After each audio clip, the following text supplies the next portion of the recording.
నమస్కారం మా బంధువులారా, మా సమాజంలో ఉన్న పెద్ద చిన్న ఆడ మగ అందరికీ వందనాలు చెప్తూ ఒక విషయం చెప్తున్నాను. ఏంటంటే మనందరికీ ఒక విధంగా ఏదో తక్కువైంది, దెర్ ఈజ్ సంథింగ్ రాంగ్ అని ఏదో తక్కువైంది.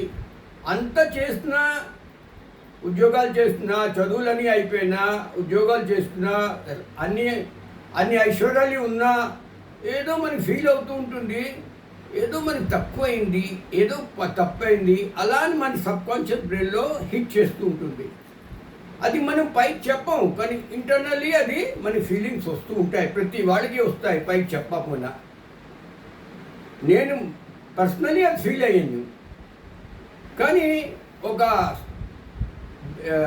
జ్ఞాన విమర్శ విని అప్పుడు నాకు ఫీల్ అయింది, this is the mistake I'm doing. ఇప్పుడు సుఖదేవ్ మహారాజు చిన్నప్పుడే అడవిలో వెళ్ళిపోయాడు తపస్సు చేయడానికి. పెద్ద దాకా తపస్సే చేస్తుండేవాడు. 3-4 ఏళ్ళు పుట్టిన తర్వాత 3-4 ఏళ్ళ తర్వాత అడవిలో వెళ్ళిపోయాడు, తపస్సు చేస్తుండేవాడు. అతని పూర్వజన్మ సుకృతం ఉండేది కావచ్చు. లేకపోతే 3-4 ఏళ్ళ పిల్లడు అడవిలో వెళ్ళిపోవడం అంటే తపస్సు చేయడం ఏంటి, అది పూర్వజన్మ సుకృతం. చేస్తుండాడు. పెద్దయ్యాక ఒక ఫీలింగ్ వచ్చింది అతనికి, ఏదో నాతో సంథింగ్, నాకు తక్కువ, ఇంత తపస్సు చేశాను, అన్నీ చేశాను, కానీ ఏదో నాకు అనుభవం, ఐఎమ్ ఫీలింగ్ దట్ ఏదో తప్పైంది, ఏదో కొంచెం ఉండిపోయింది, మిగిలిపోయింది, అది బ్లాంక్ ఉండిపోయింది అని అలాంటి ఫీలింగ్ అతనికి వస్తూ ఉండేది. అప్పుడు అతను ఏమిటండి, తండ్రి వ్యాసముని మహాముని దగ్గర వెళ్ళారు.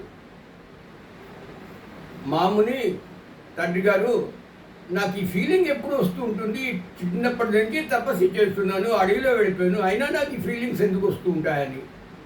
అప్పుడు వ్యాసమాముని గారు అన్నారు, నువ్వు జనక్ మహారాజ్ దగ్గర వెళ్ళిపో అన్నారు. జనక్ మహారాజు, తండ్రి గారు మీరే మహాముని, నన్ను జనక్ మహారాజ్ దగ్గర వెళ్ళమంటున్నారు, మీరే లేని జ్ఞానం ఎవరి దగ్గర ఉన్నది, మీరే ఉన్న జ్ఞానం ఎవరి దగ్గర ఉన్నది అని. అప్పుడు వ్యాసముని అంటారు, ఆ మాట నువ్వు అన్నమాట ఏమో కరెక్ట్ అవ్వచ్చును, కానీ నీ మధ్యని నా మధ్యని తండ్రి కొడుకు రిలేషన్ ఉన్నది కదా, అంటే నేను కూడా ఓపెన్ అవ్వలేవు, నువ్వు కూడా ఓపెన్ అవ్వలేవు, అది సమస్య సాల్వ్ అవ్వదు, నువ్వు జనక్ మహారాజు దగ్గర వెళ్ళిపో అన్నారు. జనక్ మహారాజు అదే రాజ్యం చూస్తుండేవాడు, రాజ్యం చేస్తుండేవాడు. అయినా అతను లోపల నుంచి తపస్సి, అతను మహాముని, లోపల నుంచి చాలా వైరాగ్యం ఉండేది అతనికి. అతని దగ్గర వెళ్ళిన తర్వాత సుఖమహామునిని ఆ ఎంట్రన్స్లోనే 7 రోజులు అతన్ని ఉంచాడు. అతని కబురు వెళ్ళింది సుఖమహాముని వచ్చాడని, కానీ అతను 7 రోజులు అతన్ని ఎంట్రన్స్లోనే ఉంచాడు. ఎందుకో ఏమో అతను టెస్ట్ చేయడంతో ఏమిటో 7 రోజుల తర్వాత అతను పిలిచాడు. ఏం ప్రాబ్లం అంటే ఇలా చెప్పాడు, ఒకే మనం నది ఒడ్డుని వెళ్ళిపోదాం, అక్కడ విమర్శం చేద్దాం అన్నాం. నది ఒడ్డున తీసుకెళ్ళాడు. జ్ఞానం, విచారం, విమర్శం అన్నీ నడుస్తూ ఉండేది. ఈ మధ్యనే పూర్తిగా జనక్పురిలో, జనక రాజ్యంలో అగ్గి ముట్టుకున్నది, అన్నీ కాలిపోతున్నాయి, అగ్గి అగ్గి అగ్గి. అప్పుడు ఈ సుఖమహాముని పరిగెట్టడం మొదలుపెట్టాడు. జనక్ మహారాజు అన్నాడు, ఎందుకు పరిగెడుతున్నావు, ఉండు ఎరా అన్నాడు. అంటే నా అంగవస్త్రం మీ ప్యాలెస్లో ఉండిపోయింది అని, కాలిపోతుందని. అప్పుడు జనక్ మహారాజు అన్నాడు, ఓరే నా రాజ్యం అంతా కాలిపోతున్నది, అయినా నేను ఇలా కూర్చొని ఉన్నాను, నువ్వు చిన్న అంగవస్త్రం కాలిపోయింది పరిగెడుతున్నావు, ఆ ఆసక్తే నీకు అశాంతి తెస్తున్నది. అంచేత ఆసక్తి వల్ల కొద్దో గొప్ప ఆసక్తి ఉండిపోయింది, దానివల్ల నువ్వు హ్యాపీగా లేవు, ఇంత తపస్సు చేసినా ఆ ఆసక్తి అన్నది పూర్తిగా జీరో చేసుకుంటే కానీ నీకు శాంతి రాదు. అప్పుడు ఆ సుకుమారముని బోధపుచ్చు, నాతో ఇదే తప్పైంది అని కాళ్ళ మీద పడిపోయాడు.